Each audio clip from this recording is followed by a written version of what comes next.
سرپرست حضرات اور پیارے بچوں، السلام علیکم۔ میں زبیر شیخ آن لائن طرز تعلیم میں آپ کا خیر مقدم کرتا ہوں۔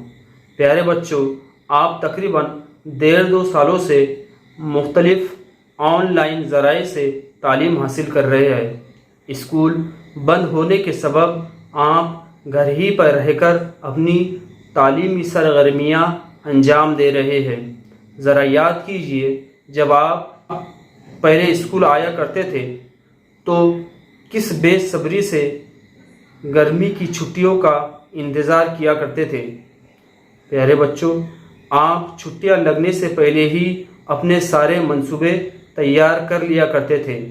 کوئی کہتا میں اپنے نانا نانی کے یہاں جاؤں گا یا جاؤں گی، کوئی اپنے خالہ کے وہاں جانا چاہتا تھا تو کوئی اپنے رشتہ دار کے وہاں جانا چاہتا تھا، کوئی کہتا کہ میں فلاں جگہ گھومنے پھرنے کے لیے جاؤں گا۔ اس طرح کے ہم اپنے سارے منصوبے تیار کر لیا کرتے تھے۔ پیارے بچوں، جب آپ ایک شہر سے دوسرے شہر اپنے رشتہ داروں سے ملنے جایا کرتے تھے تو کس چیز سے سفر کیا کرتے تھے؟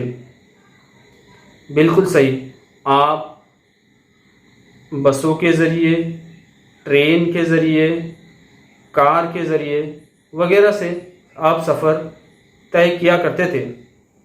پیارے بچوں، ذرا دیکھیے اور بتائیے یہ تصویر کس چیز کی ہے؟ جی بالکل صحیح، یہ کار کی تصویر ہے۔ پیارے بچوں، اب مجھے بتائیے یہ جو تصویر نظر آ رہی ہے اس میں کتنی کاریں ہیں؟ جی بالکل صحیح، اس میں 9 کاریں ہیں۔ پیارے بچوں، اب بتائیے اس تصویر میں کتنی بسیں ہیں؟ جی شاباش، بالکل صحیح، اس میں 9 بسیں ہیں۔ پیارے بچوں، اب مجھے بتائیے یہ کتنی موٹر سائیکلیں ہیں؟ جی شاباش، بالکل صحیح، یہ 9 موٹر سائیکلیں ہیں۔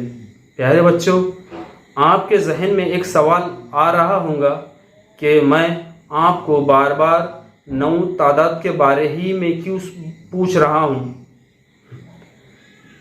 آپ سوچ رہے ہوں گے آخر یہ 9 کا چکر کیا ہے؟ جی ہاں، بالکل صحیح سوچا آپ نے۔ ہم آج جماعت سوم مضمون اردو کی درسی کتاب سے سبق نمبر 5 9 کا چکر اس سبق کو پڑھیں گے۔ اس سبق کے مصنف شیخ قاسم رضا ہے۔ اس سبق میں انہوں نے 2 آدمیوں کے درمیان ہونے والی گفتگو کو پیش کیا ہے۔ اللہ حافظ۔